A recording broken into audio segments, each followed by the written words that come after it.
Welcome back to Rogue Trader. Let's get back on track to the prison planet that we got distracted from. Lord Captain, sorry to disturb you. It's pandemonium outside the bridge gate. One of the officers seems to be demanding an audience with you in person. I think I hear Master Versarian's voice. In any case, I wanted to warn you in advance. Okay. I mean, he can talk, I guess.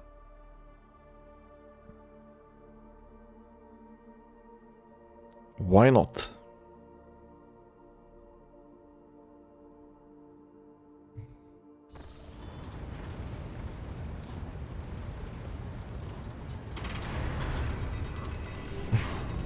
I like that turnaround.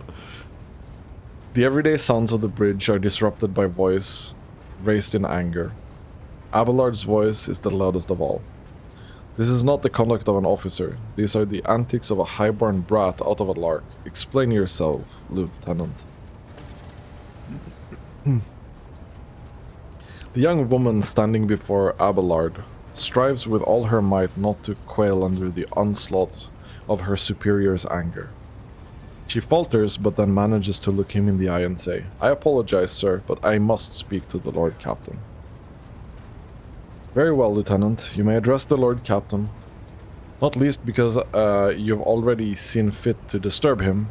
Your unauthorized appearance on the bridge and display of belligerence towards higher-ranking officer will be logged on your personal file without delay.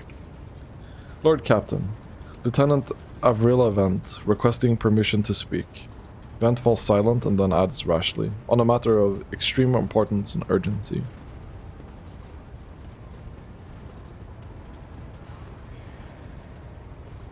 Okay, I'll listen to what you have to say. Speak, Lieutenant. The matter cannot wait. Any minute now, an assault unit will be dispatched to the lower decks on orders to crush the workers' strike by any means necessary. But I am convinced that this step is unwarranted and that the crisis itself was provoked by the actions of one of the senior officers. Vent is almost trembling with tension as she delivers her speech, her face extremely pale. Abelard, in no hurry to intervene, lets out a skeptical huff. "Lord Captain, I urge you to investigate the actions of Senchal Versarian and to intervene in what's happening on the lower decks, because very soon we'll have a mutiny or a massacre on our hands." Vent reels off the last words as though she knows them by heart. She's clearly been preparing to say them for some time. When she's finished, she casts an anxious glance at Abelard and then at you. How did all of this start? The situation could boil over at any minute, so I'll give you the condensed version. It all began when the enforcers found cultist amulets on the body of someone who'd been killed in a drunken brawl. We reported it up the chain immediately, arranged for a cleansing rite to be performed, and opened an investigation. No heretics have been found alive, but the search has brought tensions between the enforcers and workers to a head. Where does Senchal Versarian come into all of this? I shall explain, Abelard intones grimly. I beg you to hurry. Time is running out. I will not hurry. Since my competence is under scrutiny, I shall speak for as long as I see fit. There is an established order to the way things are done on this ship, and one of the pillars of that system is that the rogue trader's attention is not distracted by trivial matters. It is the Senchal's role to ensure that. I've always handled internal problems myself.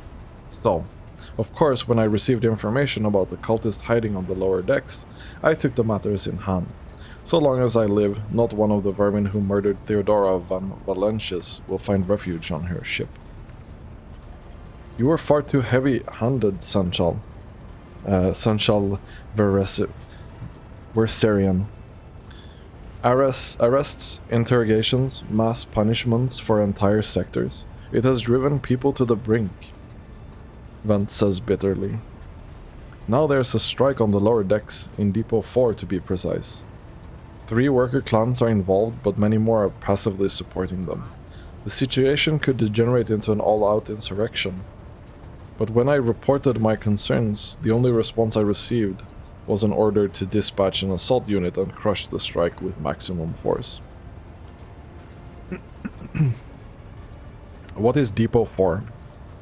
Depot 4 is one of the poorest sectors on the lower decks. It's home to the clans of general laborers. They're not as valuable to the ship as the families who have served its specialized systems for generations. They're an easily replaceable resource, and one which is now more, besides giving succor to cultists and minions of the arch-enemy.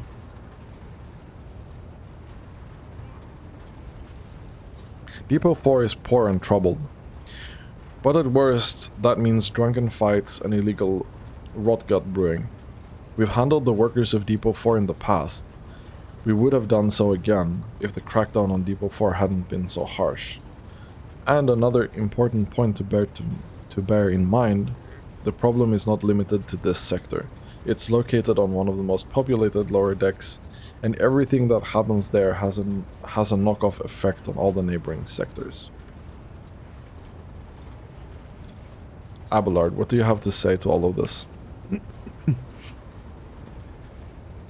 I see no need to add anything. I acted within my remit of my authority, guided exclusively by the best interests of your protectorate and your personal safety. If you wish to confirm the rectitude of my actions yourself, I have no objections. For my part, I urge the Lord Captain to go down to the lower deck, stop the assault units and speak directly to the people. You'll see that they're not lying or harboring heretics. That way, you'll stop the uprising before it begins.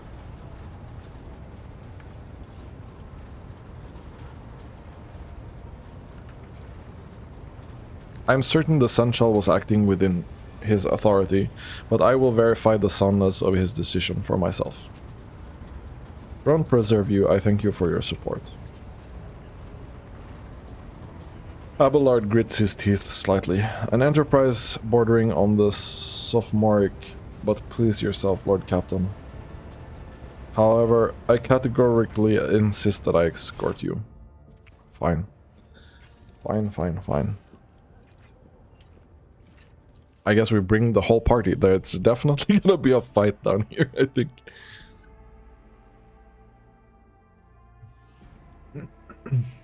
So we're getting distracted from the prison planet again. Go to the site of the conflict. Okay, I fine. always keep my options open.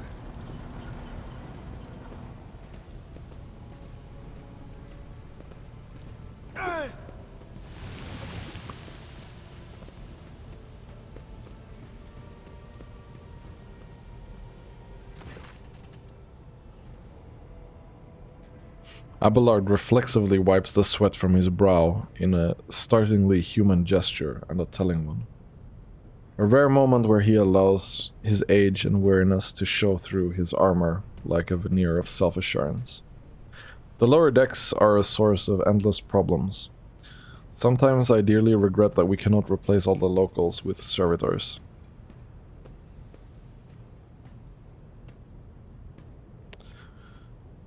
Did you hear? They were shouting your name. Of course they were. The organization of the daily routine life of the ship rests upon my shoulders. The mountain of challenges and problems from which I endeavor to insulate you, Lord Captain. The situation on the lower decks has been a cause for concern, and I have intervened personally on more than one occasion. That must be why they remember me. They do not know your face. To them you're akin to a creature of legend who has stood on the steps of a golden throne, no less. Whereas I'm the man whose name is attached to every order docking rations or lowering base heating. Let's keep moving, we need to get to the bottom of this.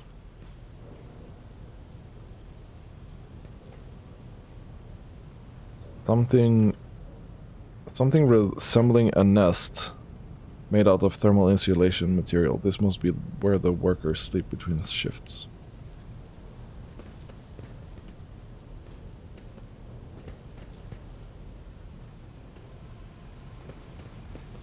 Keep your wits about you.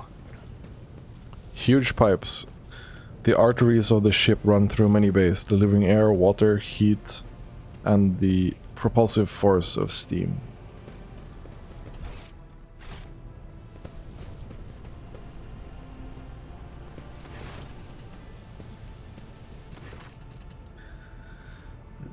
The sounds of a heated discussion reverberate through the ship's base. Lieutenant Avrila Vrent of the ship's enforcers is barring the path of a heavily built assault unit officer. And judging by their expressions and tone, the standoff has dragged on for some time already and now has reached a boiling point. I have my orders to put an end to the unrest and purge this sector. You can take your orders and shove them. This is my deck and my sector. There are only 3 people who can waltz in here without my express permission. The first officer, the rogue trader, and the Emperor himself. Though not all my lessons fall on deaf ears, Abelard mutters in a crabby approval. He does not clarify whether he means Lieutenant Vent, the officer looming over her, or both. Your lordship. Noticing you, the 2 junior officers snap to attention and salute theirs.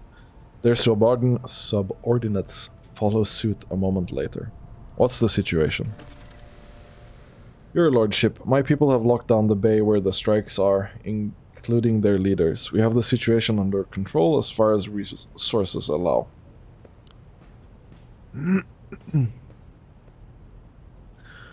I want to speak with the strikers. Abelard's mouth twists, but he restrains himself and says nothing. Right you are, Lord Captain. Allow me to wish you good luck. Hope gleams in Lieutenant Vent's eyes. Okay. Fine.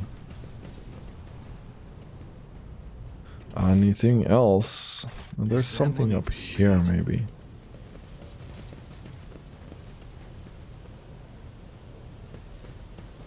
What's a peculiar thing? Container can be seen beyond the massive bars. Perhaps examining the pipe will allow you to reach it.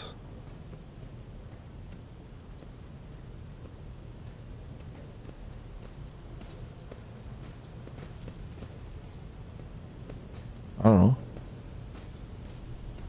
Am I supposed to be able to do something here?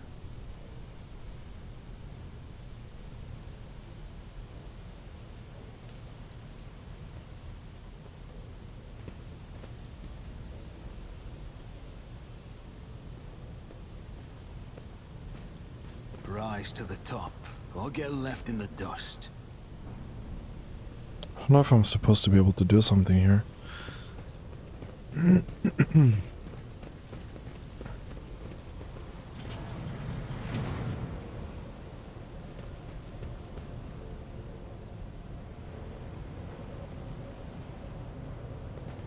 I have some goods I can steal from myself, I guess. Some servo skull, anti-gravitic impeller, and some fuel. Inside the box, a string of scratched letters run along the edge. Different first names, but the same surname. It looks like this box has been passed down in the family from generation to generation.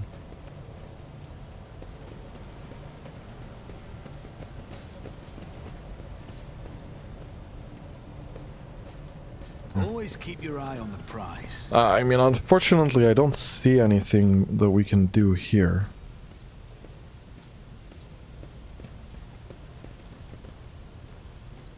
Perhaps examining the pipe.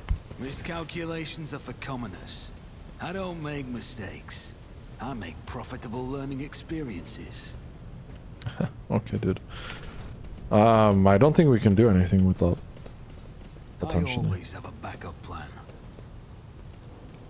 Okay.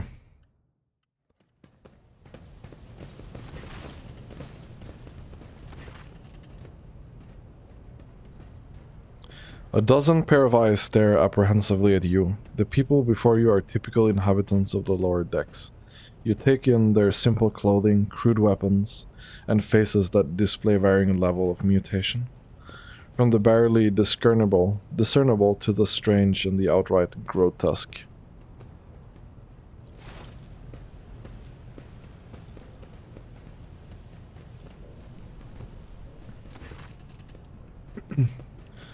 A whisper passes through the crowd, and you detect a mixture of fear, astonishment, and joy in their reactions. Finally, 3 people break away from the crowd. An elderly woman, 2 men. These must be the leaders. They bow clumsily before you. Lord Captain, you've come down to us. Tell me what's troubling you. Why are you striking? Striking? That's news to us, your lordship, says the tall, thin man in worker's garb.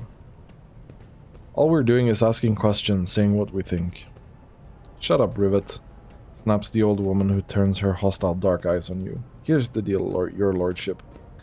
Your damned enforcers are all over us down here. They say they're looking out for cultists, one wrong word, and they're reaching for their batons. If they want to punish someone, they'll turn off the heating to the whole bay for a week at a time, so we get sick and freeze. In my clan, 2 little ones died from inflammation in the lungs, all because of those enforcers. The old woman spits on the floor and rubs at the spittle with the toe of her worn-out shoe. Argenta does not interrupt the workers, but you see sadness well in her eyes when children's deaths are mentioned. She quietly whispers a requiem prayer and makes a sign over herself. It's all true. Vent is the only enforcer officer who stood up for us. It is clear as day who had a mother from the lower decks, and who grew up amidships and has no feeling towards us. The grim man with a scarred face throws up his arms. Your lordship, we're no villains here. We're honest workers, your servants. We plotted no disorder. We went on strike openly, and now we've got guns pointed at us. All we're doing is asking to be allowed to work in peace without being harassed.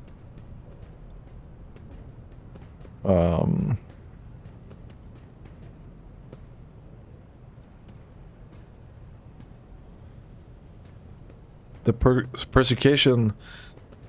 persecution started apropos of nothing, you say. I was told that one of you was found in possession of a cultist amulet, and that there are heretics hiding in here. A cultist amulet? What's that? The gewgaw they found on the dead drunkard? If it was something evil or forbidden, we sure didn't know. The enforcers just said they were looking for heretics among us, and anyone obstructing their investigation would be punished. But how could there be heretics here? We know our people. There have been no new faces around. Definitely not. And if they were, we'd be the first to report them. And as for this amulet, or whatever it is, they took it off a dead body. There are no cultists still breathing in our sector, that's for sure. But when that fight broke out, some enterprising folks looted the bodies. The boots they came back with, nobody ever thread these decks in boots so fine, I can tell you that. Seems to me these cultists have better commanders than us. Oh yeah, those boots really were fine. And there was no harm in taking them, right? As for the amulet, it must have been pocketed by someone who didn't know any better. We don't need any amulets here. We all worship the Emperor. And when we're working, we bow down before the machine spirits of the large and small transformers and the servo motor. The same way my grandfather was taught 100 years ago by a tech priest who came calling. Believe us, your lordship, we're people of faith. Naive children. Weren't you taught from an early age about the dangers of the arch-enemy's creations? Weren't you warned that any unfamiliar object could be one of them? We were told, Holy Sister, but it was long ago. The last time we saw a confessor in our sector, it was just after I had my third little one.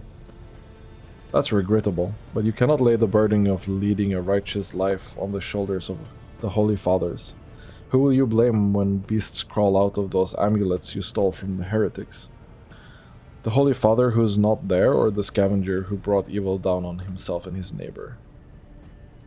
Abelard, do you have anything to add? I authorized the use of all necessary measures to locate Chaos worshippers hiding in this sector. The specific steps taken by the officers were not reported to me. Abelard frowns, clearly disgruntled at having to explain himself in the workers' presence. Nevertheless, I am certain that their actions were justified. Cultists are no drunken stevedoers. They're the enemy and a threat to the ship. Neutralize them demands decisive action. Okay, fine. What changes do you actually want? Would you look at this? The exalted Lord Captain himself is asking us bilge rats what we want. Well, here's what we want. We want you to rein in your damned enforcers, to quit turning off the heat and to stop battering everything that moves. No, that's not it. We want the enforcers gone from here and we want to be armed. Give us arms and we'll govern ourselves. We'll defend ourselves if these cultists show their faces. I've been leader of my clan for 20 years now. Getting rid of these club-wielding thugs can only improve things around here. You've gone too far, old man. They'll never let the maggots on the lower decks live without the enforcers breathing down their necks. They probably even insist on enforcers on the upper decks too. As for weapons, what do we need them for? Before the first day out, we'll have someone shooting their neighbor out of stupidity or drunkenness. We don't need that. If the enforcers stop harassing us, that'll be enough. In return, we'll find the scavengers who robbed the cultist bodies, and we'll talk to them. One lower decker to another. If there are any more of those damned amulets about, we'll hand them over to the enforcers ourselves. You speak for yourself and your clan, and I'll speak for me and mine. I don't want empty gestures, I want real change. They'll promise us the world now, but as soon as the Anointed One turns his back, these brutes will be on us even harder than before. All because we dared speak out. The tall worker's eyes dart between the two arguing leaders. Every few seconds, he opens his mouth as if planning to agree, but each time he falls silent, simply making a few vague noises of approval. Okay. Let's see. We have a fairly high chance of this coercion.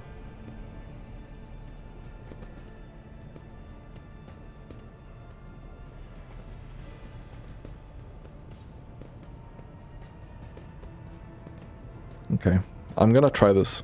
Spreading anarchy on the ship is the first step towards embracing chaos. Putting weapons into untrained hands would be even worse. What is more, the enforcers are needed to maintain oversight and order. Withdraw those demands and we'll consider the rest. The tall workers they call Rivet shrugs and casts a sidelong look at the old one. Old man, listen. The Lord Captain himself has come down to us and is offering concessions. And I don't know a single person in this whole Depot 4, who's ever stood next to the rogue trader, let alone talk to them. Back down. Now is not the time for you to be a stubborn old crone. Listen to us, old man. The 3 clans of Depot 4 ought to act as one. We've made up our minds. It's your turn to decide. Don't ask them to disband the enforcers or give us weapons. We don't need any of that. The old woman hisses in dissatisfaction. You two are ganging up on me. Is that it? So brave you are against an old woman. But I'll shut up. I will indeed. I won't go against 2 clan leaders on my own. You want to make peace with the enforcers, make your peace. That's great. Just fantastic, Lord Captain. We're all agreed. Thoughts, Abelard? The story about going scavenging for boots and accidentally picking up a heretical amulet doesn't convince me. These people were moments away from rebelling and possibly becoming minions of the Arch-Enemy. We must not be giving them what they want. Even if they did acquire something innocently, purely out of their own stupidity, that does not mean they're not tainted with corruption. What begins as a petty thievery can turn into a far greater problem. I've seen it before. Abelard's face darkens momentarily. In my second war, there was a sergeant in the Imperial Guard regiment that was stationed nearby. The sergeant took an ordinary pocket knife from the body of a heretic, and his whole unit lost their lives for it.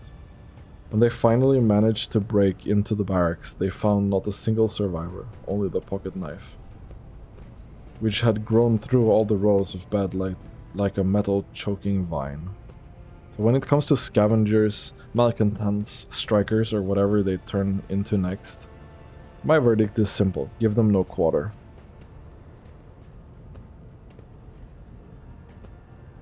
Okay.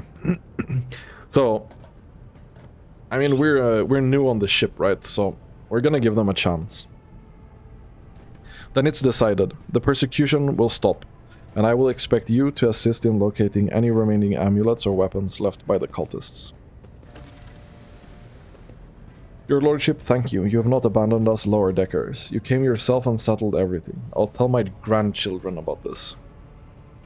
Of course, your lordship. We'll root out any nasty business faster than the enforcers, and will leave no stone unturned.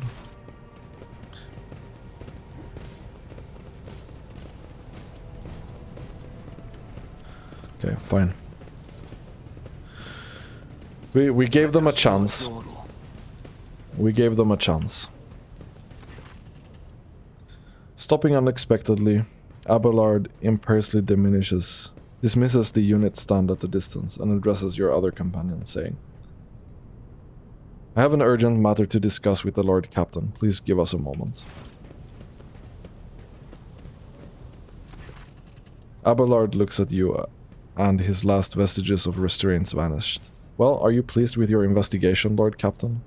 You no-towed to the disloyal rabble. You believed their lies and showed them leniency. Next time the ship is attacked by cultists, that rabble will welcome them with open arms and allow them to wreak whatever havoc they like because they see you as a weak leader. Is that how you see your future at the helm with the Von Valancius Protectorate?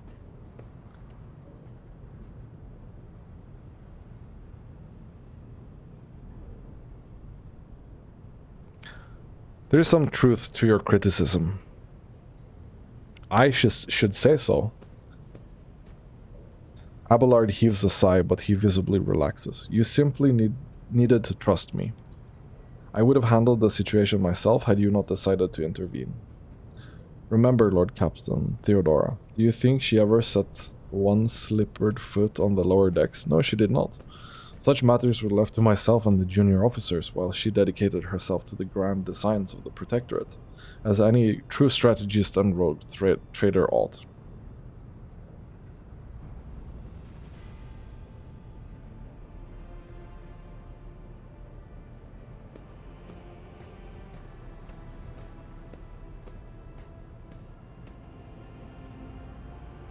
Maybe, if Theodora had spent more time on trifling matters, she wouldn't have wounded up dead.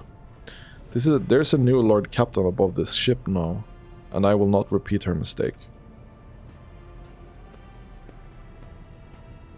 Abelard looks at you, stunned, and exhales loudly. Then he nods curtly. I commend your decisiveness, but I am uncomfortable with introducing new protocols in the midst of a crisis. And Abelard stands straight at attention. I lost my temper, Lord Captain, and I believe I ought to explain myself. Abelard speaks slowly, the words not coming easily to him. The prosperity of the Van Valacius Protectorate is not just an empty phrase to me. I left the Imperial Navy for the chance to see it flourish. It was the most momentous decision of my life. I did it because I saw in Lord Captain Theodora deeds the sign the true greatness. I did it because I saw in Lord Captain Theodora's deeds the sign of true greatness. Rogue traders do not simply forge new routes and capture worlds. They create order out of anarchy. That creative impulse was entirely lacking during my time in the military. So I left behind everything I had known, everything my family had known. I come from a long line of officers, and I embarked upon this incredibly reckless venture. Lord Captain Theodora entrusted me with all the concerns she had no time for. She would go off on her flagship for long periods to distant frontiers, on scouting voyages, and the advancement of the entire Protectorate rested on my shoulders. And then suddenly everything that had been built over years and years began to quake, rattling like a flimsy hanger on a seismically active world. One of the senior officers betrayed us all. The rogue trader was killed. and who knows what is happening on the planet. I tell you this honestly without fear of appearing weak. All this has come as a grievous blow to me. I am not panicking or grieving because I cannot allow myself to panic or grieve. I am duty-bound to aid the new rogue trader, to aid you, to find your footing as quickly as possible, and to do that, I must insulate you from problems that the past have been dealt with, and by tried and tested procedures set out on the ship's regulations. Procedures that were established long ago and have functioned smoothly for decades cannot suddenly be deemed excess to requirements.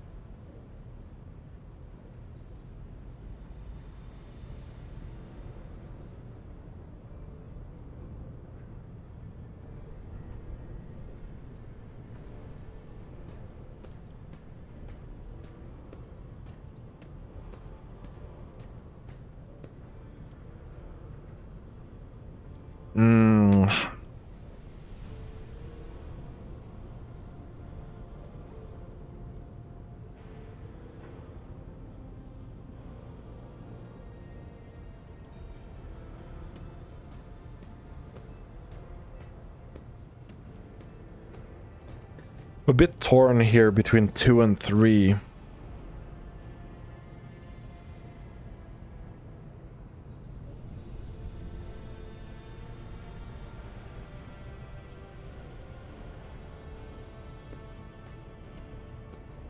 Okay, I'll take 3, I think. The prosperity of the Von Valentius Protectorate is just as important to me. You're the only person who has comprehensive knowledge of how things are run on the ship. I think in the future I'll follow your recommendations.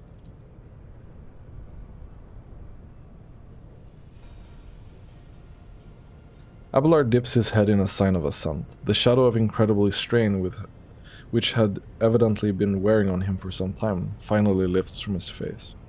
I'm glad to see that you see the value in the foundations laid down by your illustrious predecessor. Why fix what isn't broken? As for me, I shall endeavor to not cause you any further consternation, Lord Captain. And now, please let us leave the lower decks. If the rogue trader desires to stretch his legs, there are 4 more suitable places. Fine.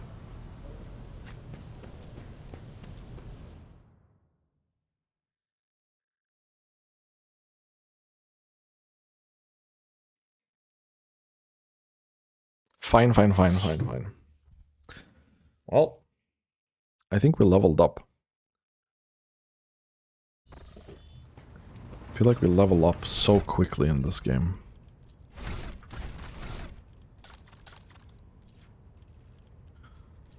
So, weapon skill or toughness? I think we go weapon skill here.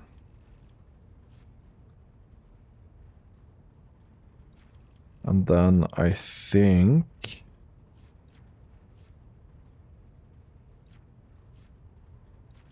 we take characteristic training strength here. Let's level everyone up. Get back into the fight. Oh, she can remove. The officer encourages an ally who immediately recovers from burning, bleeding, toxin, and stun effects. If the target is under the effect of voice of command, they also gain 2 times the officer's willpower bonus temporary wounds. Air of Authority. The officer increases the ally's resolve by 2, plus resolve 50% of resolve until the end of combat. If the target is under the effect of voice of command, they'll start their next turn with an additional action point. I think we get back into the fight.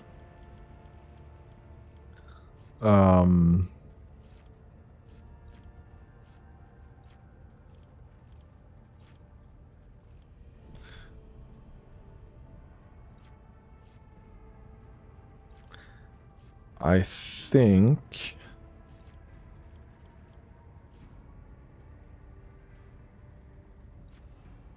well, they have a lot of things here as well.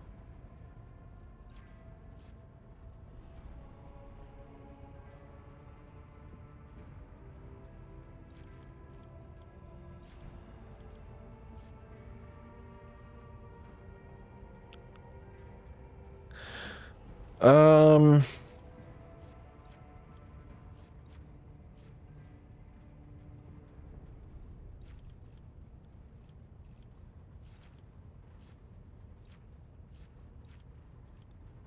I don't know if we need any weapon proficiencies.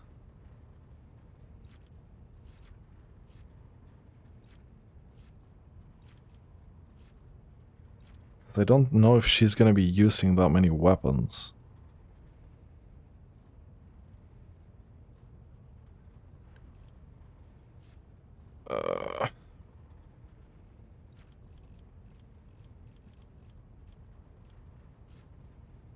I don't think we take skill tech use either.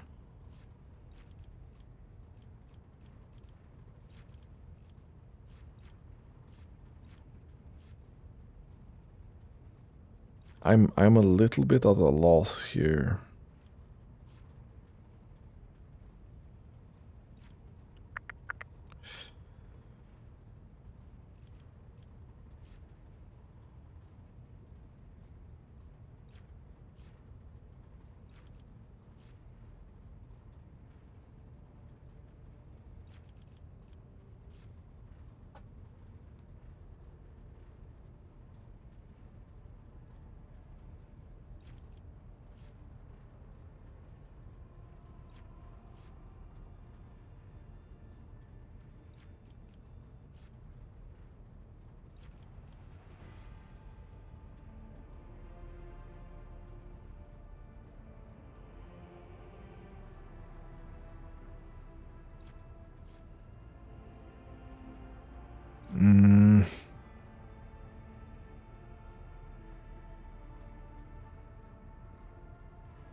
Enemies damaged by the navigator suffer 2 times the navigator's perception bonus. Additional damage from warp. The bonus damage stacks for each hit. That seems strong. Let's take that. Okay. Let's look at the soldier.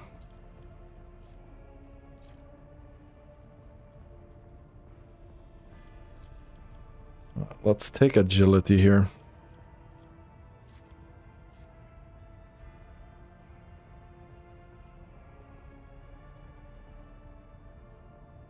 I mean, bolt weapon expert seems like a good idea for her.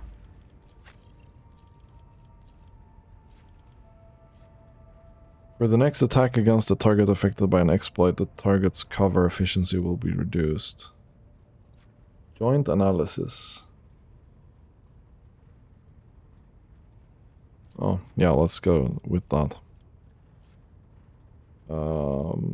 Tech use or logic? I think tech use. Then we look at Abelard, and that's definitely gonna be weapon skill as well. And I think strength training for him as well. Cool. Well, now they're leveled up. I think that's gonna be the end for this episode. Thanks for watching, and have a nice day.